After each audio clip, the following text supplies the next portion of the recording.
All these things, we can actually get an exact answer.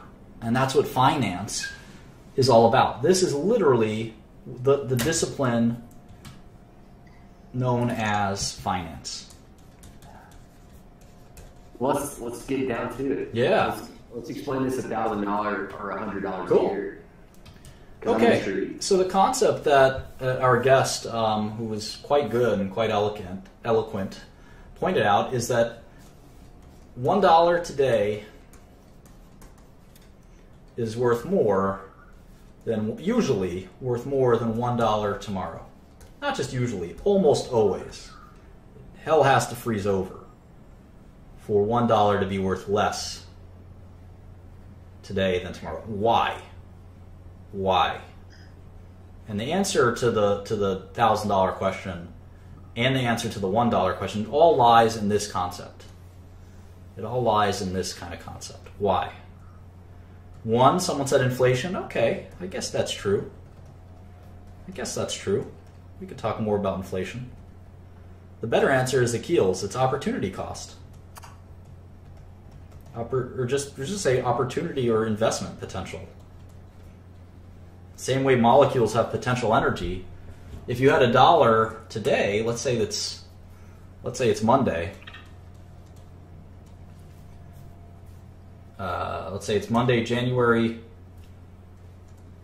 1st, 2016, and you had $1,000 versus Monday, January 1st,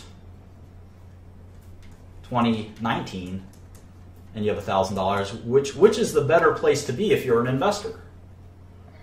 Well, you'd much rather be in 2016 because you can invest that $1,000. And let's say you make a 10% return per year. Well, in 2017, you would have $1,100. In 2018, how much would you have? $1,210, right? And in 2019, how much would you have? Gosh, my math is starting. 1,341, or yeah, something like that. I think that's right. You would actually have $1,331 in 2019 versus $1,000 in 2019. So the ability to invest the money and earn a return is why $1 today is worth more than $1 tomorrow. But how much more? And why did we pick 10% here? Why not 20% or 3% or 1%? I mean, it depends on the kind of return you get. And what about negative percentages? There's a such thing as possibility. There's a such thing as deflation, right? So we have to think about all of those things. And this is what finance is all about. We toss and turn about this. We toss and turn about all this stuff. What about risk? What a fantastic point. Danny Argueta, you are a special person. That is the most important thing, in fact, is risk. And we'll talk about that soon. Risk. So we got inflation, opportunity, which is risk. It's not a third thing. Opportunity and risk are the same thing. And we'll talk about that in a minute as well. So this is really a theoretical, it's kind of a very theoretical part of finance, and I love it because it's almost philosophical even. It's almost philosophical. And what's so philosophical and theoretical about it? Well, we know that $1 today is worth more than $1 tomorrow, but Apple has that exact issue. In fact, every stock we're ever going to look at, the concept is $1 today and $1 tomorrow are something to think about. So if Apple makes $18 billion a quarter, that means they make what? $70 billion a year? And if they make $70 billion a year, we can actually discount that and add it up. And we'll talk about that in a second. But keep the Apple example in mind. All right, so now we have the question of how much is $1, how much less or more is $1 worth today than tomorrow? Okay. So like I said, if I told you I was going to give you $5 today, or this year, and it was going to give you $5 next year, and every year thereafter, we obviously, if we summed all these things up, I don't know if you guys know this, sigma means sum, capital sigma in Greek. If we summed all of these from beginning of 2016 to infinity, what would the answer be? It would be infinity. Yeah, it would actually be infinity because we'd have an infinite number of years. And obviously the right to get $5 a year forever is not worth infinity. It is not worth infinity. It is worth less than infinity for sure. So why? Why? Well, let's go year by year. So if I told you I was going to give you $5 right now, you'd say, oh yeah, that sounds like it's worth $5. I trust you, Mark. I think you have $5. What about $5 next year? Well, who knows about next year? You know, you may not know. You may not be able to collect next year. God only knows. And then again, the idea that $5 will be worth $5 next year, it won't be. We know at least there might be some inflation. We know that I'd rather have the $5 today than a year from now because I can invest. I can invest that $5 and maybe make a few percentage return. So $5 in 2017 is probably worth less than $5 in 2016. It's probably worth less. The $5 in 2018 is worth even less than that of 2017. So let's say it was worth, let's say 3% less. What would that annuity be worth? So let's do this out in Excel. And Excel is great because you can just simply do it the way you see me doing it here. So $5, and we're going to take $5 times 0.97, which is 3% less than before. And we're going to copy and paste all the way down. And you can see that as we get less and less, we approach a value of what? Each year, the value of that $5 approaches 0. It's like an asymptote in calculus, right? And in fact, we can kind of graph, what the $5 per annum. Remember, the face value is $5 every year. It's always going to be $5. In year 2250, you will get $5. But the value... But that $5 is going to be shit. Yeah, exactly. In year 2300, it's not going to be worth much. And so we can actually graph this and sort of see what it looks like. It'll be fun to see that. How do we do that? Let's see. Insert line graph. Here we go. Yeah, here you can see the value of $5. It sort of reaches this asymptote of 0. In math, an asymptote is a line that approaches another number, another line, but never quite touches it. And you can see that by the time it's like 50 years out, it really isn't, you know, the $5 really isn't worth very much. It's worth maybe $1. So if we take the sum of this, equals sum, and we sum all of these numbers, we get $166. $5 a year forever is about $166 today. Even though if we sum all the cash we were going to get, it was $1,660. This is, let's see how many years this was for. How many years was this contract for? 332 years. It was a 332-year bond where I get $5 every year. I'm going to collect, by the end of the bond, I'm going to collect $1,660. But today, the bond would trade for $166. Why? We got to think about this. We got to think about it carefully. What if we only discount by and let's add more years to this. Let's go into thousands of years. See what happens if we do that.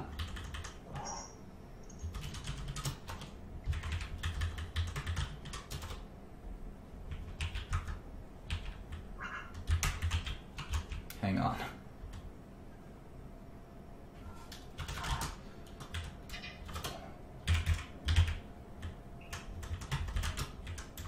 Okay.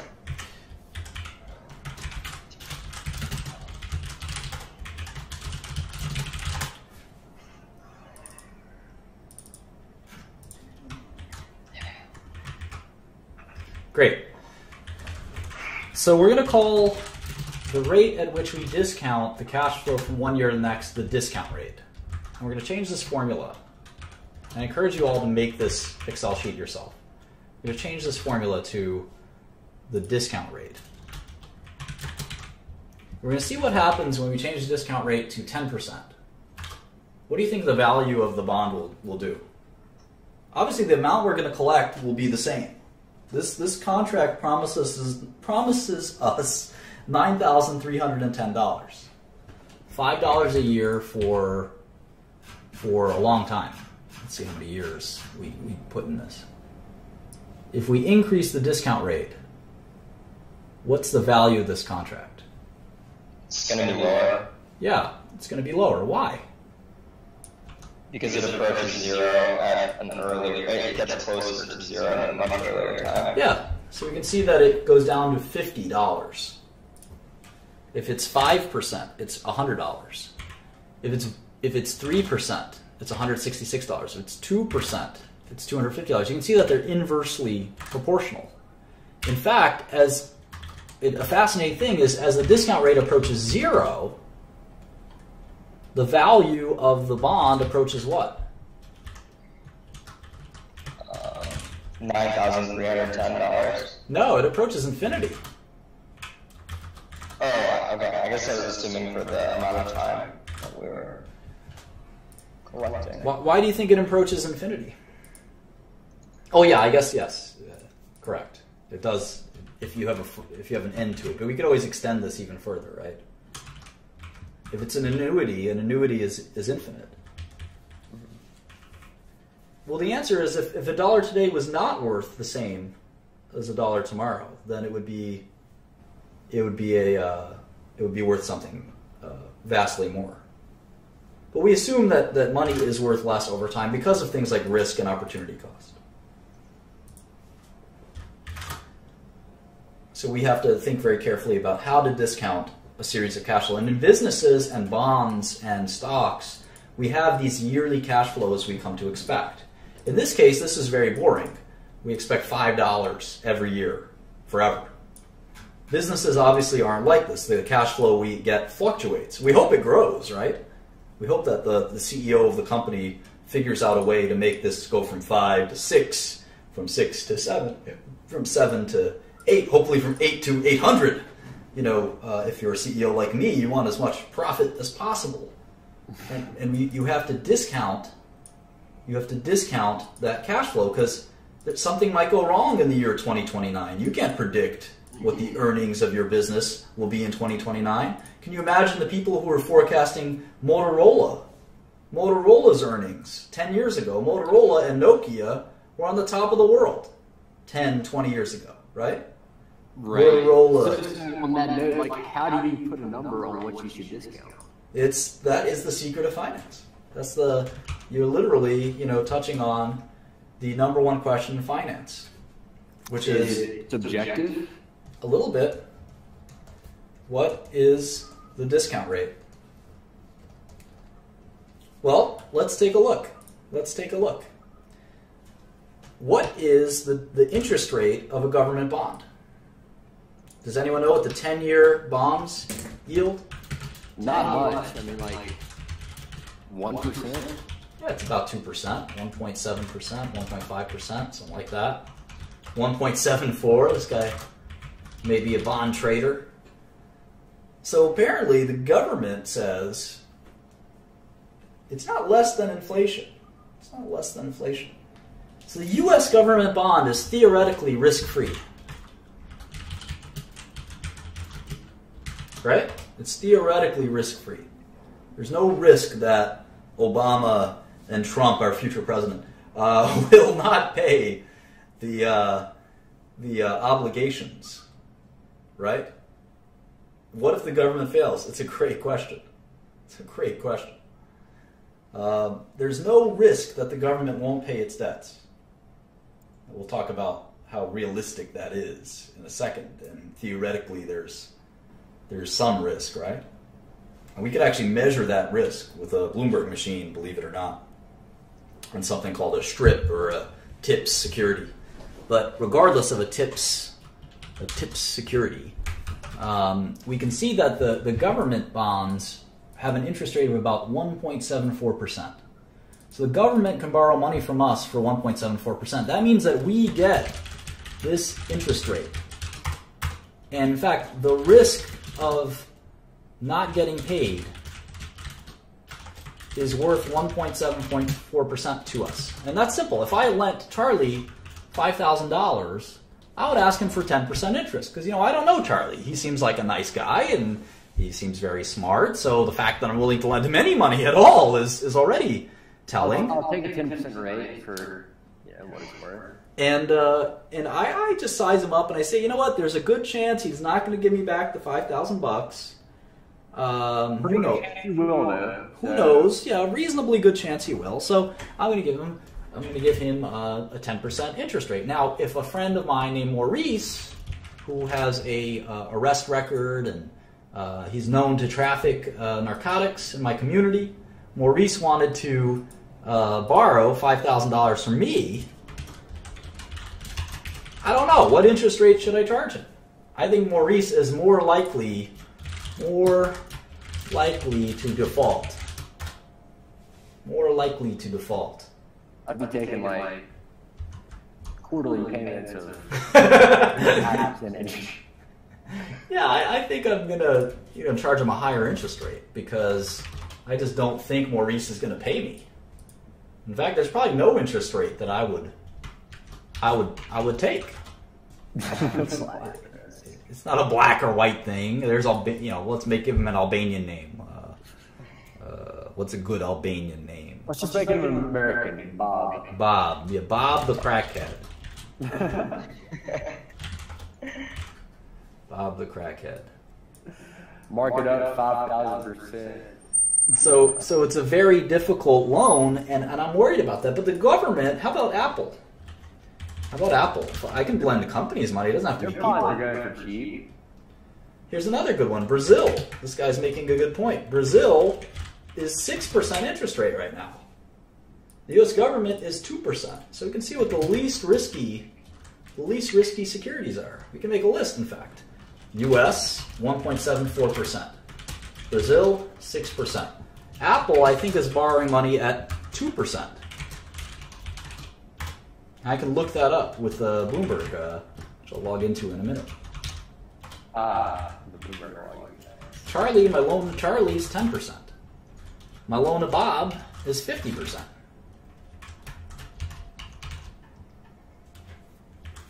So you can see that the riskier a loan is, or a cash flow is, the less we expect to get paid. The less we can discount it. The riskier a loan is, the more we have to discount it. Does that make sense? Good. It does. So if we have a corporation, remember, these are bonds. These are secured obligations. Bonds are senior to equity. Cash flow from equity is riskier. So when Apple makes $18 billion this year, this is Apple's income statement, we don't know what they're going to make in 2017. It could be 10% more. It could be 10% less. We don't know. We have no idea. Let's look at an athlete. Let's take name an athlete everyone likes. LeBron James, Steph Curry. All right. Kobe would not be a good example because he's retiring. So what is the value of Steph Curry's contract? He's going to make, let's say he's going to make $10 million a year for 5 years. I don't even know what team he plays for. Golden State Warriors, I think. Yeah. So let's say he's going to make $10 million a year for 5 years. What's the value of his contract? It's $50 million on paper. On paper, you're going to get $50 million in payments. But what about present value? Well, it's a guaranteed contract from a major company. So it's probably not very risky. But even the least risky thing, a government bond, a promise from the U.S. government, it has never broken its promise in 200, how old is this country? 250 years. It has never broken its promise. It's not about to break it soon. That's the most ironclad iron, at least for bonds, it's never broken its promise. Wars and shit like that breaks it every day. But